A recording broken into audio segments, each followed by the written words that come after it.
For those of you that don't know me, my name is Byron Albury. I'm the President of Queensland Advocacy Incorporated, and it's my pleasure and distinct privilege to do an acknowledgement to country as part of your welcome today. Normally you would get an elder from the Turrbal or Yagara people to do this, but as I've been a member of QAI's board for some 15 years, I'm somewhat considered an elder in our organisation. So it's my honour to do that today. On behalf of QAI, I would like to welcome you all here today for this extremely important topic of discussion. Having survived a situation like this myself, I can tell you it is vitally important that this topic is discussed more openly, I guess you could say.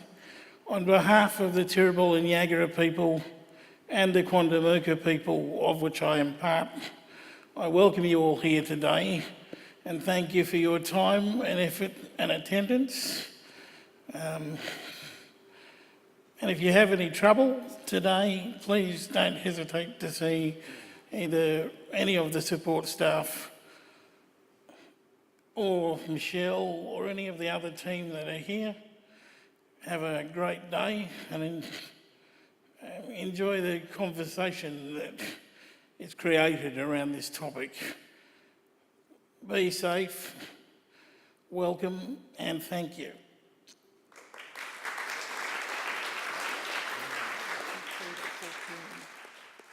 We have a very exciting program today, and this is a next step for Queensland Advocacy.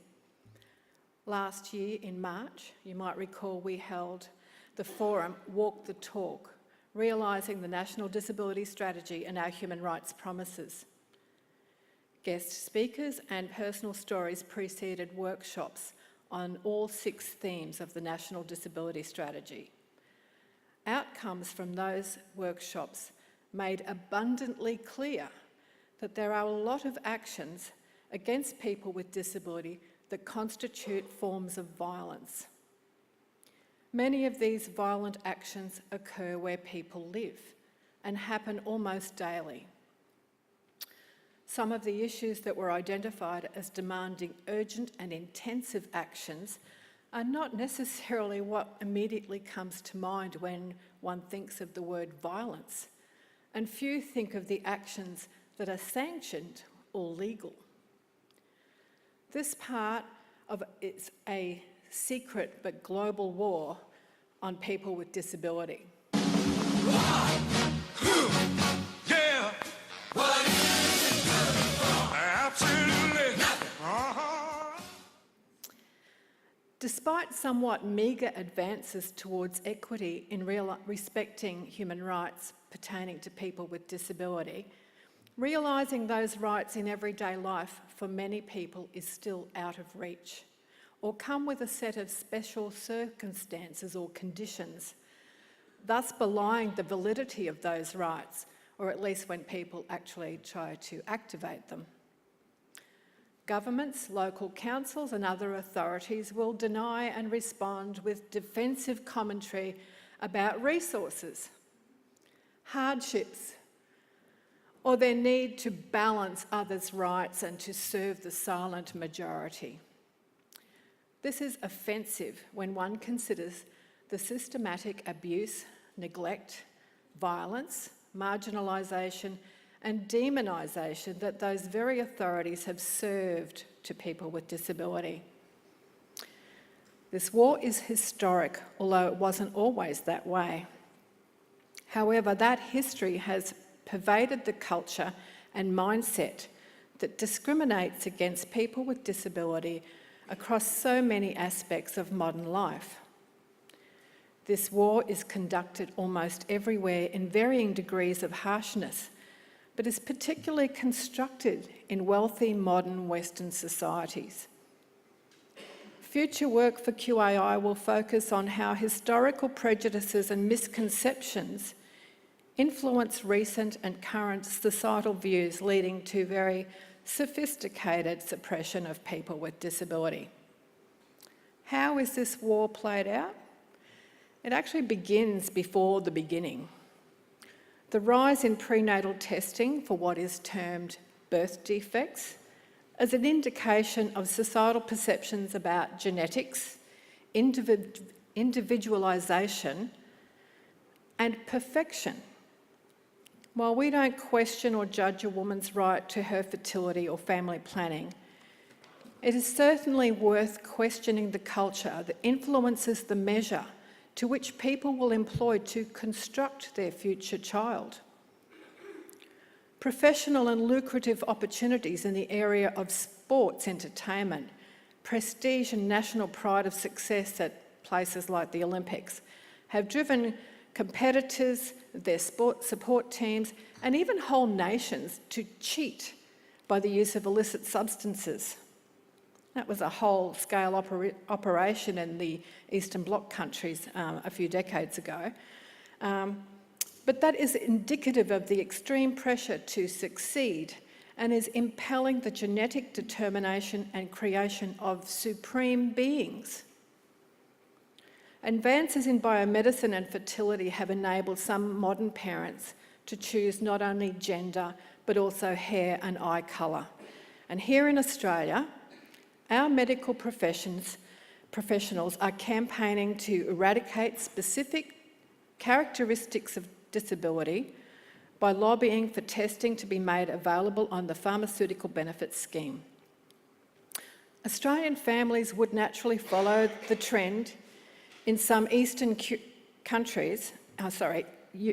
countries, where there have been no children with Down syndrome born for over 8 years. The westernisation of cultures and civilisations across the globe has imprinted those Western values, including those about productivity, personal worth, instant gratification, beauty, and family. Unlike some other cultures, modern Western society does not revere or embrace our elderly citizens, with the rapid growth and demand for facilities to warehouse our ageing population. With most families having 2 working parents, our family structures no longer include extended families. Caring for ageing family members is outsourced to providers, and this trend is also an expectation. Our grandparents have been and are shamed by our culture into thinking that they might become a burden. Measures are taken to protect communities, but all too often in the process, vulnerable people are shunned and demonised. While many people may at times present a risk to themselves or to others, protective actions have habitually translated to incarceration in institutions, highly restrictive or even experimental treatments used upon them, mostly because they are poorly understood by the people charged with their care. These experiences have not been exclusive to adults. They have also been shared by very young children. Forced cohabitation with strangers, people that are incompatible, grouped unlike other people, merely because those systems deny adequate support, this is untenable and a source of many brutalities. Access means more than physical or sensory access to some people whose access needs are diverse yet ignored. This can create other sources of frustration that can be manifested in ways that is blamed upon the person whose access needs are not met and are foregone daily. Denial of augmented or alternative communication methods is not a simple frustration, but a cruelty that is violent. Death-making offered by those who should do no harm is an unforgivable betrayal, yet is more common than one could believe possible. How frequently these offers are rejected or taken up is yet to be discovered. Not all violences against people with disability can be explored in one day.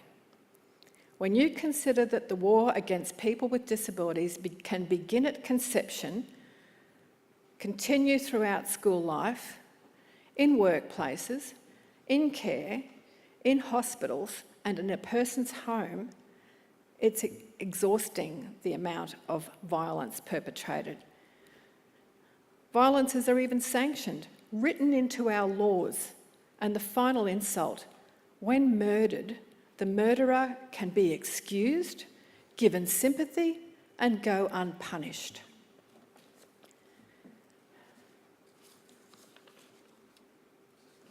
I think I'm missing a page. Aha. So much of what lay at the root of this war is devaluation of people with disability as equal part of our common humanity. Examining our collective values and what it means to be part of this humanity is important to recognise and to give acknowledgement to the important contribution that all people with disability offer to ourselves as a species. There can be no exceptions to this value or contribution. To deny that we all bring some wealth to our human nature is to deny the cosmos. It's not all doom and gloom. There has been and will be change to improve how we include and elevate the status of people with disability. Change that has occurred over time has come from grassroots activism by the people themselves and their family members and supporters, such as the advent of the NDIS. Yet, like slipping sands, progress can be eroded by increasingly sophisticated and beguiling agendas of economics and competition. However, modern society has also delivered technology allowing sharing of news and stories and experiences, including areas to research such as policies, laws, practices from all over the globe. Examining trends and movements in the areas from fertility, healthcare, education, employment, supports, the sanctified abuse of safeguarding, legislative safeguards, to end-of-life matters will all be ongoing work for QAI to combat this war. That same technology can be used to garner support for our work, create the dramatic cultural change that is needed, and we hope that you will all be part of this. Today's program will bring into focus the systemic and endemic violence against people with disabilities. Examples will be demonstrated with live performances by talented actors with disability. And later today, the launch of brochures that we will distribute across as many outlets as we can find were illustrated by a wonderful young artist, Hayley Marrs. You'll see her art being displayed on a slideshow throughout the day.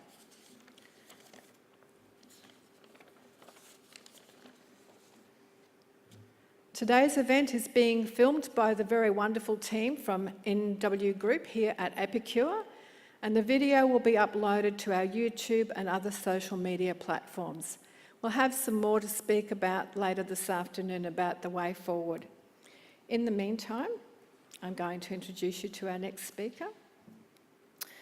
Mr. Alastair McEwin is Australia's Disability Discrimination Commissioner and brings to the position extensive personal and professional experience of disability. He commenced on the 29th of July 2016, so just past the 2-year mark. Alastair's educational background is in arts, law and business administration. He was the Executive Director of Community Legal Centres New South Wales, the peak body for community legal centres in that state. Previous roles include the CEO of People with Disability Australia and Manager of the Australian Centre for Disability Law. Alastair also spent 5 years as the President of the Deaf Society of New South Wales, and from late 2015 to mid-2016, he was also the Chairperson of the Disability Council New South Wales. That is the official advisory board to the New South Wales Government on disability issues. He was the Chairperson of Australian Theatre of the Deaf and Coordinator of the World Federation of the Deaf Expert Group on Human Rights. He's also an adjunct lecturer for the Masters of Community Management degree at the University of Technology, Sydney. He is a welcome and familiar face in Queensland. He's been very supportive of events for QAI and certainly a dear friend to the advocacy sector and to people with disabilities. I give you Alastair McEwin. Thank you. Good morning, everyone. How are you all? Yeah. It's a wonderful privilege and an honour to be here with you today, and I'm really looking forward to hearing the great work that you have been doing, particularly in the area of violence against people with disability in the home and private dwelling.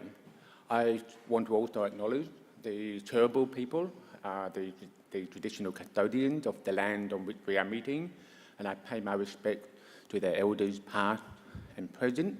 I also pay my respect to Aboriginal people who are here today. Human rights for everyone does not stop when you are in your own home. And this is a big challenge that we have in Australia today. When we talk about respecting the right to privacy in your own home, we often forget, our politicians, our bureaucrats and policy makers often forget that people with disability are having their human rights in their own home eroded, abused, even disappeared. So today is an opportunity to explore in more detail the very pressing issue of, firstly, we need to elevate the conversation and remind policymakers, politicians, our leaders, that human rights should be everywhere for everyone, no matter where you live. And of course, last week was an interesting week, I'm sure, for all of us when we heard the announcement of the Royal Commission into Aged Care Services, including, as announced by the Prime Minister, young people in nursing homes. And I welcome the spotlight, I welcome the attention, but with some caution. And those cautious views are a few of them. One, yes, we need to prevent young people with disabilities going into nursing homes, so I welcome that attention. But fundamentally, ageing and disability are very different issues. There are some overlap.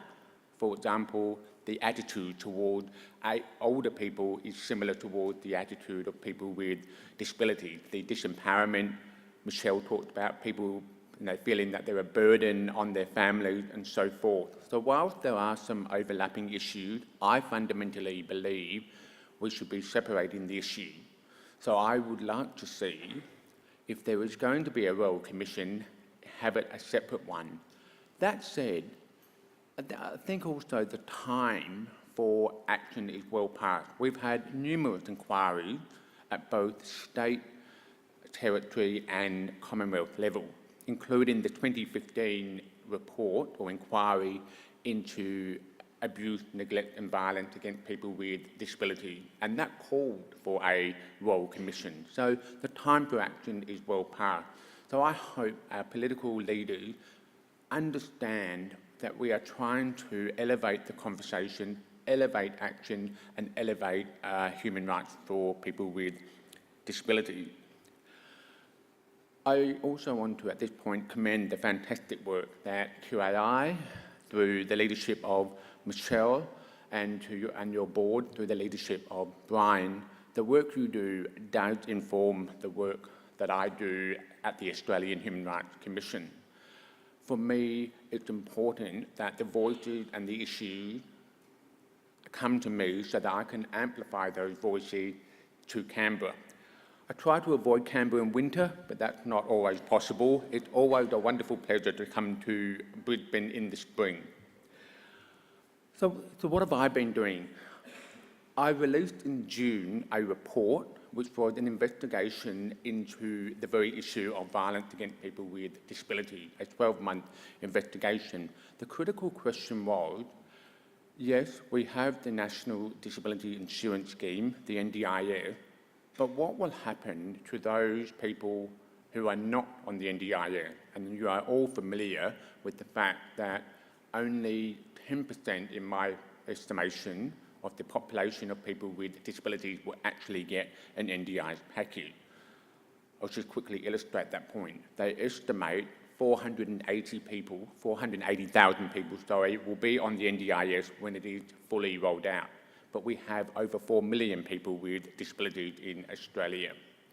The NDIS will not do things and should not be doing things like government departments providing the information in accessible format, ED English, accessible technology. The NDIS will not be and should not be funding resources for teachers in classrooms on how to provide an inclusive education. The NDIS will not be responsible for trains and buses and other forms of transport to be accessible.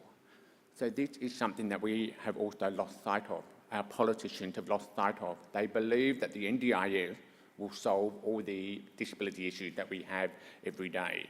So the question I looked at specifically was, what safeguards will there be for when we transition to the NDIS and what will be left over? And there were 4 things that we found in that investigation. One was a lot of uncertainty. People were not sure what would happen. For example, here in Queensland, when you transition to the NDIS, what safeguards will be remaining for people with disabilities not under the NDIS? A lot of uncertainty around who will be responsible for what. That said, there was a lot of praise for the government for setting up the NDIS Quality and Safeguards Commission. We commend the fact that they have progressed to a nationally consistent system, that there will be protection, and that there will be a commissioner with powers to force service providers to be compliant with the NDIS service provision and human rights in general. So there's a fairly positive approach. That said, there is still a lot of uncertainty among states and territories about what local states and territories are doing. There was also the challenge of, or rather the issue of community visitors. There was a lot of praise for the integral and fundamental role that community visitors play, particularly for those who are isolated, for those who may only ever see a community visitor every week or every month. Many people, as you know, are isolated, their family and friends don't visit, so there was a lot of concern about the ongoing role of community visitors. Another issue was around advocacy, and this is critical to the work that you do. You are all advocates, and a lot of uncertainty was around the funding or ongoing support of the role of advocacy. And I fundamentally believe, why would we be even considering reducing or eliminating advocacy support at such a critical time in the history of disability rights here in Australia? More than ever before, we need advocates who are aware of the issue, who can support people with disabilities who often are very confused about where to go or how to get help. So fundamentally, it's important, critically important, that we have ongoing advocacy. The other issue was also around education and resources.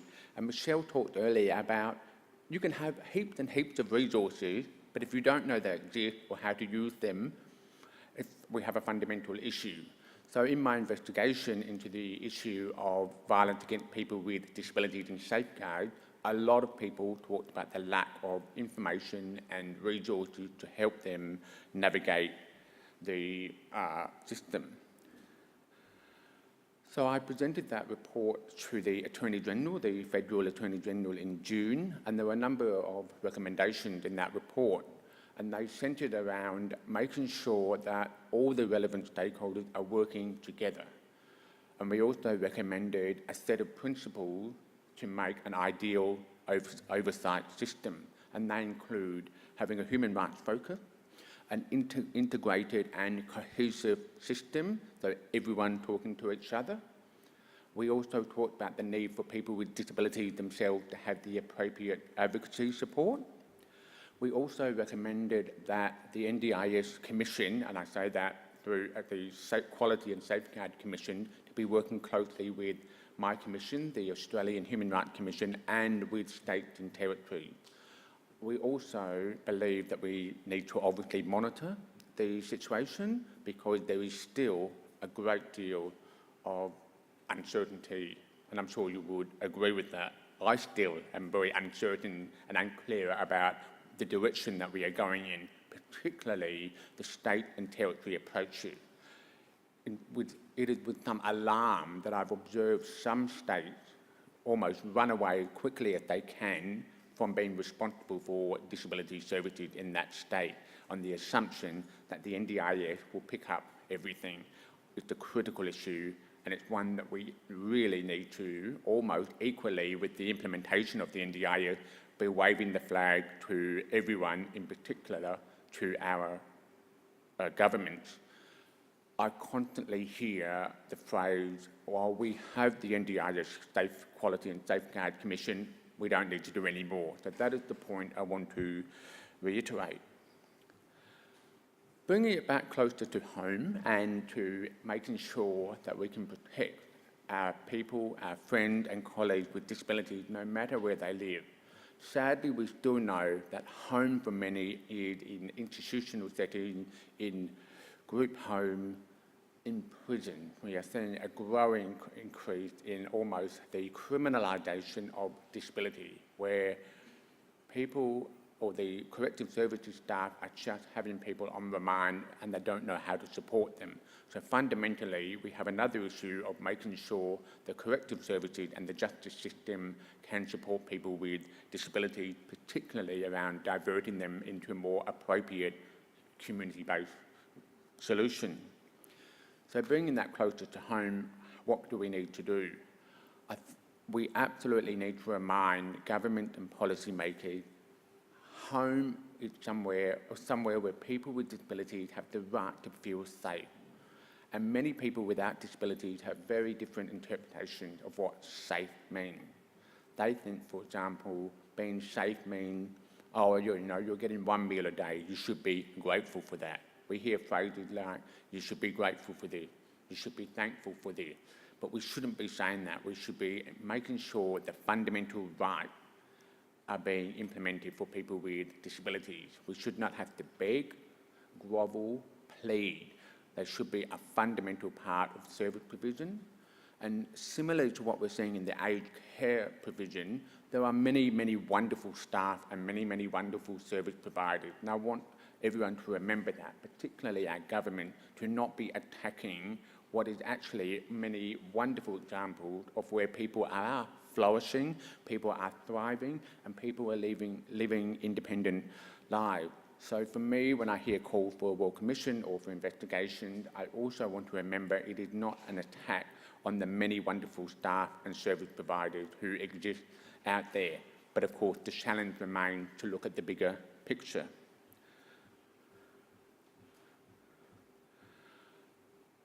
Going forward for me at the Commission, I will be making sure that I'll be following up the recommendations of the violence report.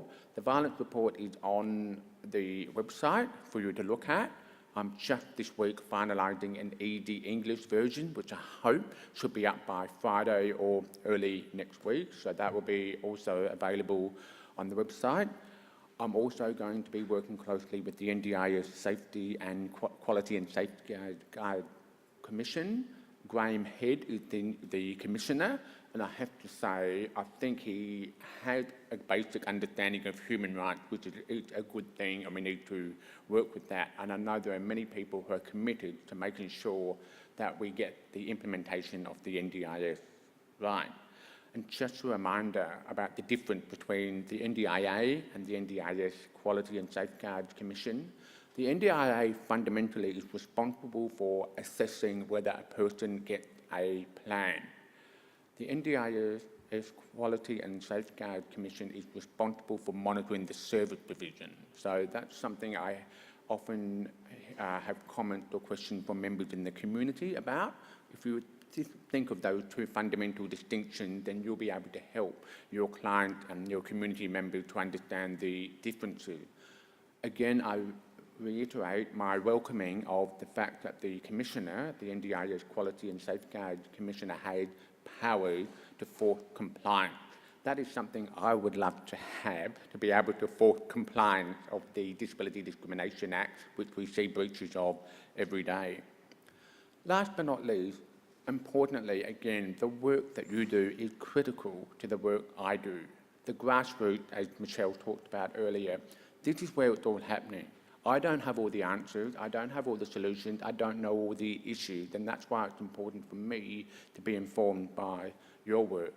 Today is a fantastic opportunity to really look closely at those issues and remembering that no matter where you live, no matter what you call home, ideally it's independent living on your own or with who you want to live with, that you be safe and free from violence and abuse.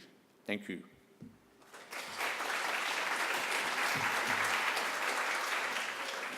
Good morning. Our next speaker is Andrew Bartlett. Andrew is an Australian politician, academic and social campaigner who served as a Senator for Queensland from 1997 to 2008 and from 2017 to 2018. He represented the Australian Democrats in his first stint in the Senate, including as party leader from 2002 to 2004 and deputy leader from 2004 to 2008. In November 2017, he returned to the Senate as a member of the Australian Greens, replacing Larissa Waters after her disqualification during the parliamentary eligibility crisis. He resigned in August 2018 to allow Waters to return and to contest the division of Brisbane in the House of Representatives at the next federal election. Prior to entering the Senate, Andrew worked as a social worker in community radio, as a policy advisor, and with a number of not-for-profit organisations. Andrew has worked as a researcher and academic on migration issues, and also as an advocacy worker. He also worked as a public high school teacher after returning to university to obtain a teaching degree. Andrew continues to volunteer for community radio and with local advocacy groups. He has a keen interest in music and is a passionate supporter of promoting diversity, empowering people, and opposing racism and discrimination. Please join me in welcoming Andrew. Thank you. Thanks very much, Emma, and thanks for the opportunity and privilege of speaking to you briefly today. I'd like to join in acknowledging the traditional owners of the land we're gathered on, acknowledge that sovereignty was never ceded, and acknowledge that there are very many significant issues of unfinished business for the First Nations people of this country. And one of the reasons why there's a lot of unfinished business is because of the inability of our society as a whole, but particularly our institutions, our political institutions and corporate institutions, societal institutions, to listen to and take direction from and hear from First Peoples themselves about their solutions, about what needs to be done. And that same principle, I believe, applies for people with disabilities in all their diversity. Our institutions fail time and time again. I wanted to mention today, as was mentioned in the intro, I've just been back in the Senate for a fairly brief stint this time, but that was enough for me after 10 years away, coming back to see so many of the issues that we were talking about when I was there a decade ago and longer, literally last century, still being talked about, but still not being addressed. In fact, many of them worse than they were before. That's not to deny the progress we've made in particular areas, some very significant advances. But I feel still that institution of politics and of government as a whole, and all of those other major bodies, the corporations and others that dominate our political institutions, continue to operate in a way which dismisses so many people in the community, particularly those that are less powerful, less visible, less wealthy, less connected. Many of you here would know of Senator Jordan Steele-John, who actually came back into the Senate at the same time as I returned at the end of last year. And I mention him not specifically because he's with the Greens, although because he's with the Greens I got to know him quite well in that short period of time. But because I think he is a very powerful advocate, and some of the things he's done reminded me of just how little proper understanding I still have of many of the issues, and just how absolutely crucial it is to ensure that the voices of the people with disabilities, the people with lived experience, are heard time and time again, because so often in our processes they're either dismissed, ignored, or just tacked on as a token. It needs to be front and centre, not just hearing the lived experiences, but listening to and acting on what people say needs to be done. And that is something our political institutions continue to fail at. So Jordan really increased my awareness quite significantly simply by highlighting more clearly the things that are often invisible, the barriers to equality. And I'll give just one example of a short speech I heard him give at a small function, one of many we have in Parliament House, on a day to acknowledge people with Down syndrome.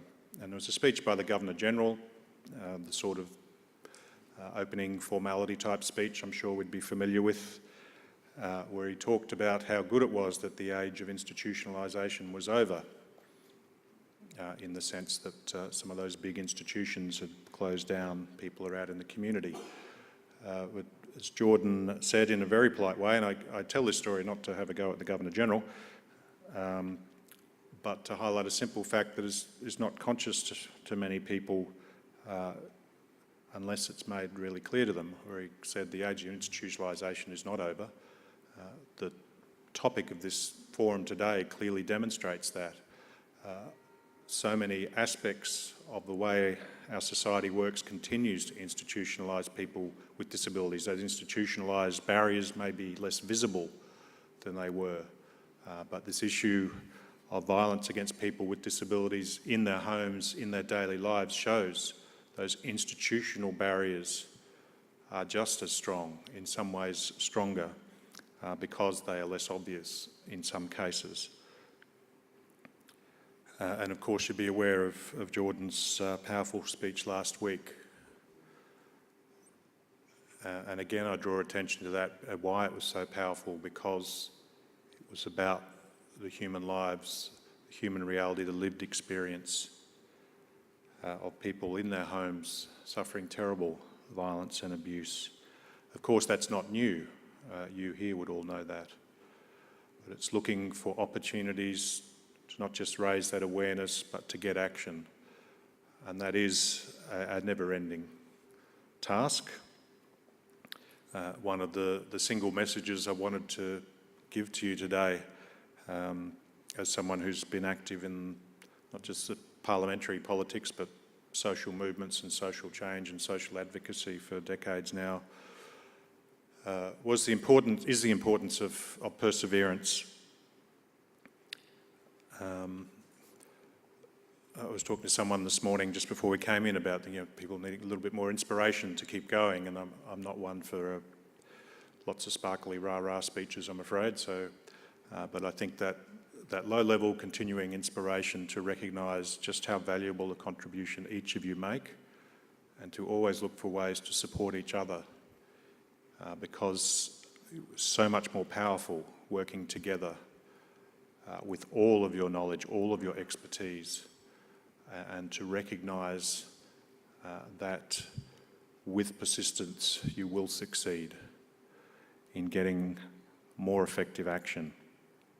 And that needs to be making demands of everybody across the political spectrum and all of the other key players that are continuing to maintain those barriers. That's why calls for actions like a Royal Commission are so important, not just to expose wrongdoing, expose injustice, but whether it's that or other inquiries that were referred to previously,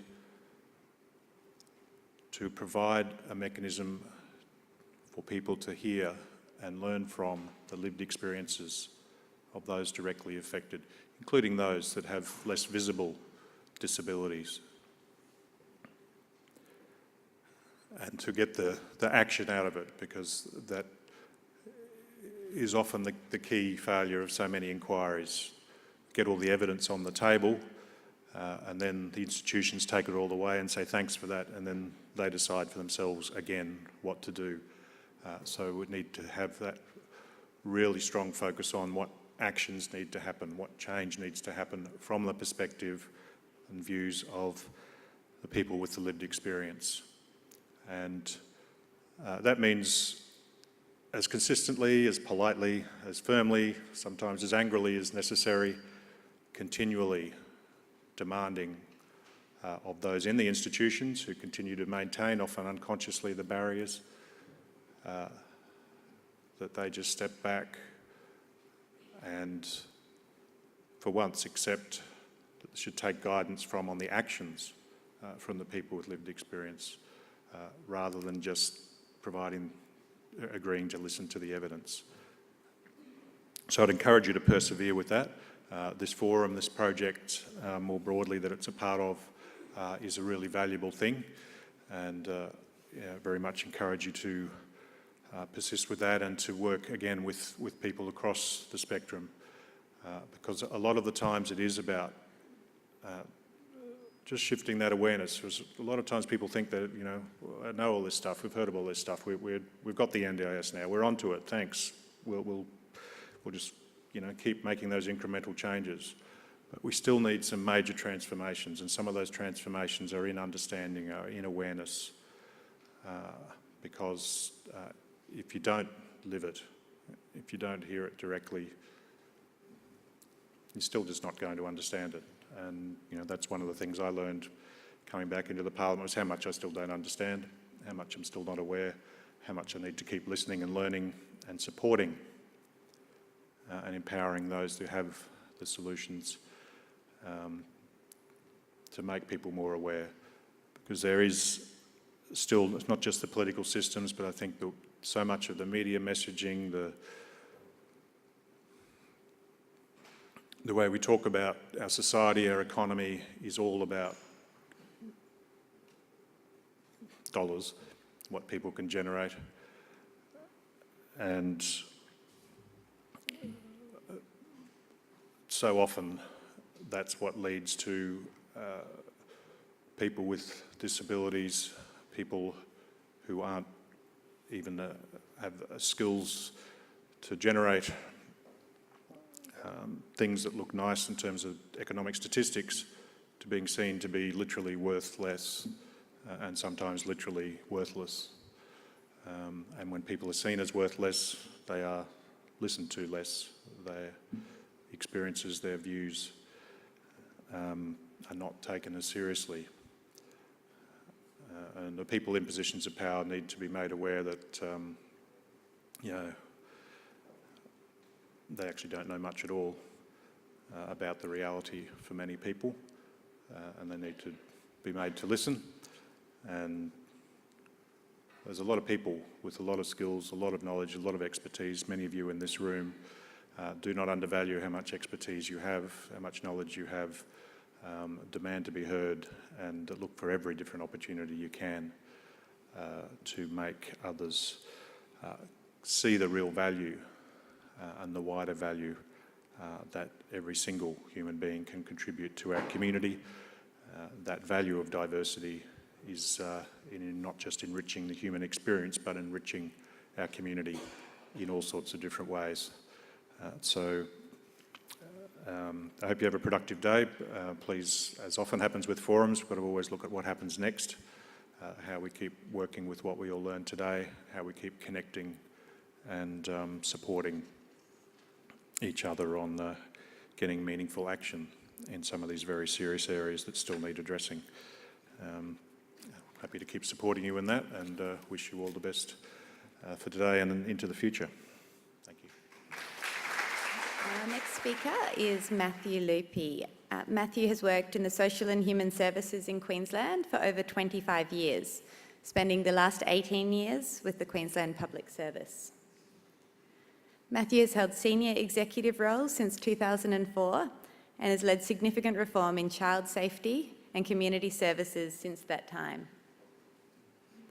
Matthew is currently the Senior Executive Director, Disability Accommodation, Respite and Forensic Services, and is leading the service delivery of the statewide accommodation, support and respite services, and guiding the service through transition to an NDIS service provider.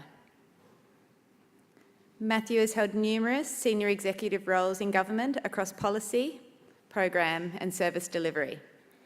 Matthew has led service delivery in a number of locations, including the Sunshine Coast, Brisbane North, North Queensland and South West Queensland. Please join me in welcoming Matthew. Good morning.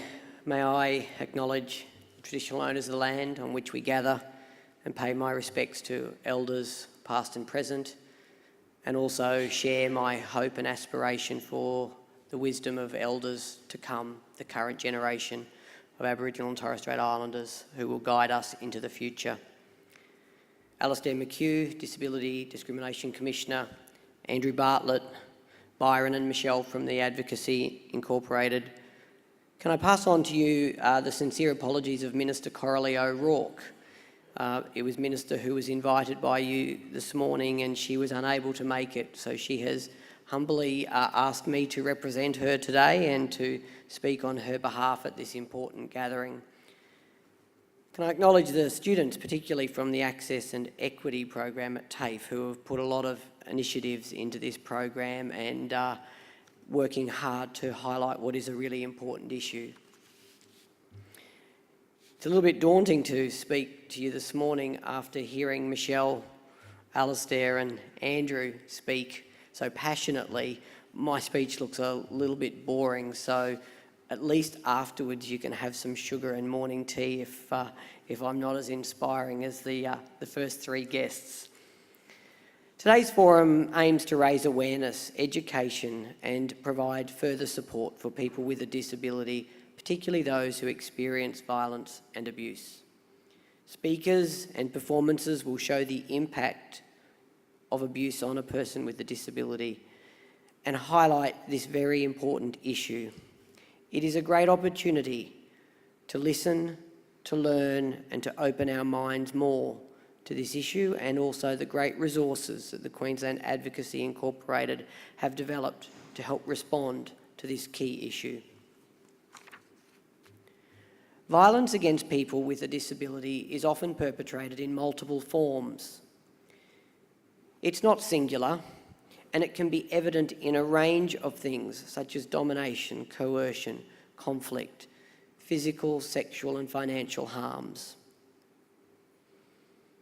Your project recognises violence against people with disability also takes place in a variety of settings.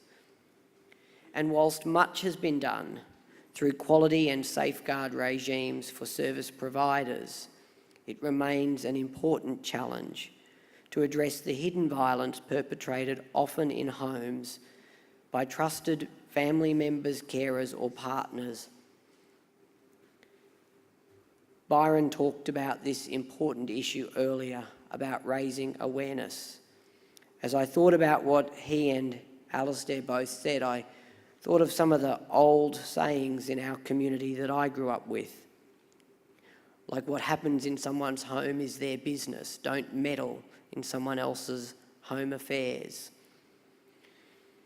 To the sporting analogies of what happens on tour stays on tour.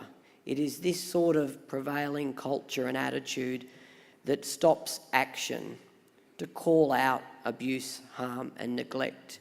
And sadly, our society sees this now manifest not only in violence against people with disabilities, but violence against children, women and marginalised people within their own homes in intimate and personal relationships. In my role, it's quite important to continue to ensure that people with disabilities feel safe in their own homes, and importantly, in the homes in which we operate and we deliver, they can access high quality and safe services that help them achieve their life goals, seek greater independence, and have a happy, free and accessible life. To that end, the Minister did want me to speak about a few things that some of the other speakers have highlighted as being a part but not all. So I will highlight these as not being the solution but a component. As you know, in Queensland, to receive disability services funding, you need to be accredited under the Human Services Quality Framework, a framework that provides important safeguards. And as the transition to the NDIS continues, this regime will continue to operate for service provision in Queensland. The HSQF provides a quality framework for funded providers, and it has a very specific standard around safety, well-being and the rights of people accessing services. As I mentioned, this framework will continue during the transition to NDIS, and as the National Quality and Safeguards Commission establishes and sets up its operations. As I understand it, the Commission is already operational in New South Wales, and it will commence its operations in Queensland from July. In fact, they are in town today having meetings with many senior executives across government around the transition and the ongoing role the state will play in partnership with the Quality Safeguards Commission. You may be aware that recently the state government introduced legislative amendments to further strengthen the safeguards for people with a disability here in Queensland. The Disability Services and Other Legislation Amendment Bill, passed in the September sitting of Parliament, represents another milestone in our transition to NDIS.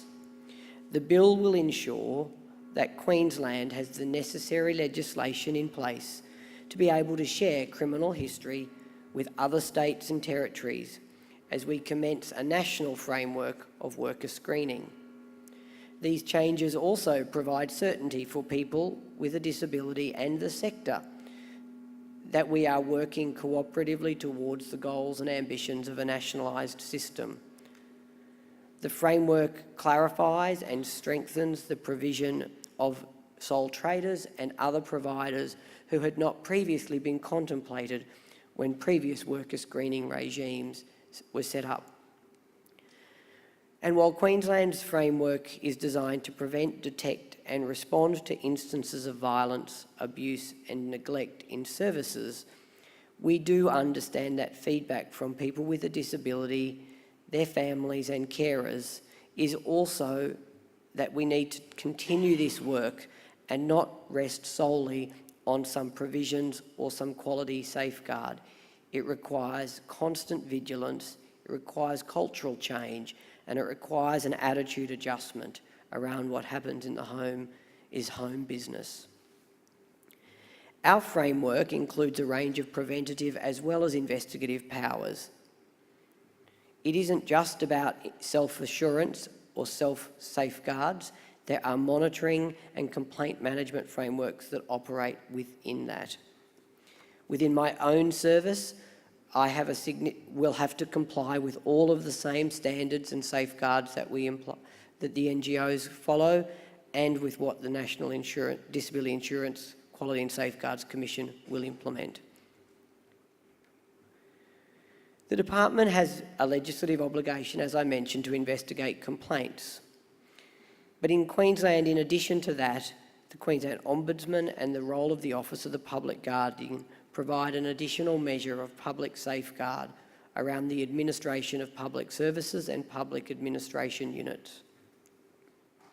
We work closely with police in the occurrence of alleged harm, but more importantly, we are acting with the National Disability Insurance Scheme to try to create a preventative framework. Negative attitude, stigma, and a lack of awareness within both community and workplaces also pose a barrier for people with a disability, and Alastair mentioned this earlier. These barriers not only serve as a cultural reminder of some of the things that we're not proud of from past policies, but they limit a person's ability to participate in social, civic and economic opportunities. Today's forum is an opportunity to continue to support systemic change through individual and collective activism and advocacy. You'll see some fantastic live performances, hear personal stories from people with a lived experience. This increased awareness and this knowledge that we share and gain together strengthens our capacity to recognise instances of violence, to gain support and resources, and to contribute to change. This work links to some important ongoing policy work of the Queensland Government in our Everybody Has a Role to Play interactive videos that were part of the All Abilities Queensland plan. As you know, Queensland has a state plan, All Abilities Queensland Opportunities for All. This reflects what the state's hopes and aspirations are for an inclusive Queensland. It reflects the diverse community we live in, and that we are all individuals with different beliefs, values, experiences and interests who live in this great state and should actively participate and have freedoms within this state, regardless. Alastair mentioned earlier some of the doubt and concerns people had about a nationalised system.